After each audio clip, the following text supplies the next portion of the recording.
Welcome back. So in this video we are going to see how we can start using Qlik Sense desktop. So in your desktop you have a logo or a shortcut of Qlik Sense desktop. Just open this and you will have in few seconds you will have the Qlik Sense desktop booting up.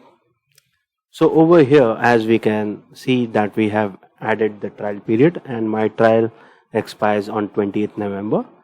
So on 29th, I have to ensure that I renew my license again. So I will hit on launch. Now my Qlik Sense is up and running. Pro tip is for everybody is to minimize your Qlik Sense browser. Don't turn it off. Open your Chrome browser and just open localhost 4848 hub. Okay, so this is your hub interface. So as I have already told you that you don't have a QMC access over here. If you do have a QMC access, instead of hub you just need to write QMC. Your QMC will be up and running. That QMC will only be available in your Qlik Sense Enterprise. Now, as you can see, I have a bunch of applications here. How do you create your own first application? Just hit on this create new app. A dialog box will appear. Add the name of your application. So my application name will be, let's say,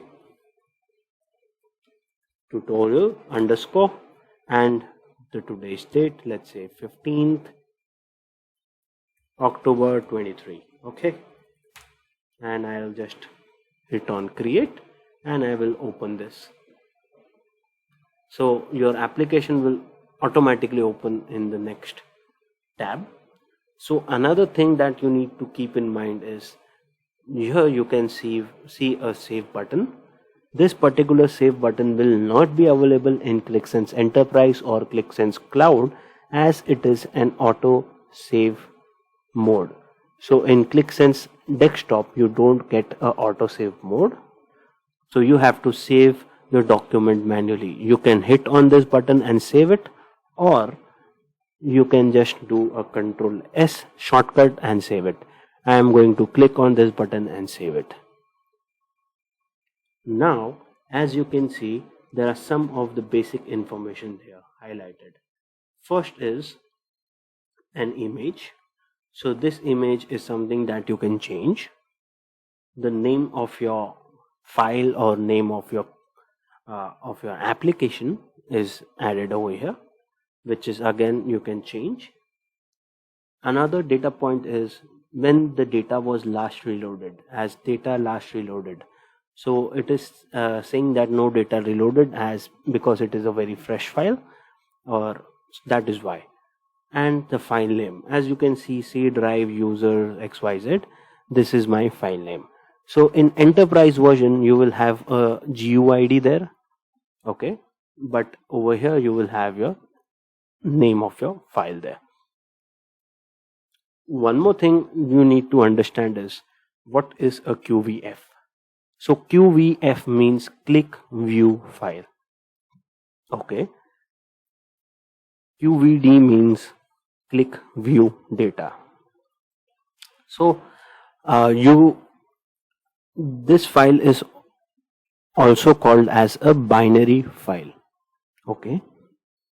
Let's hit on this pencil icon here. As you can see, now I can change the name of this particular application. Okay, and over here I can add a description also. I will hit on save and I will need to save the document as well. Okay, now my document is saved. Over to here, this is the standard look which will be available for your enterprise or your Qlik Sense Cloud also.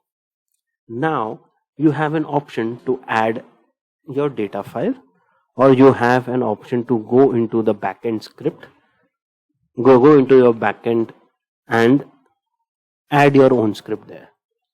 So for this demonstration, I will add a file from here. As you can see, there is an option that says manual entry. So I will add a table name 1, and over here I will just double click on the column and I will start adding some of my data. As you can see, I have added the table data here. Let's say product ID and product name, and when I just click on next, as you can see, it is loading the data and it has taken me to an empty canvas here. This is also called as a sheet. So I will explain you some of the bits that you need to understand. First, I will save the document. So this is called as a front end, and when you just click on this and go to your data load editor or your data manager, these two is called as your backend. If you want to see the script written in your backend, you have to go to your data load editor. If you want to see the table, basically you want to see your ER model, you have to go to your data model viewer. Let's catch up for every module in the next video.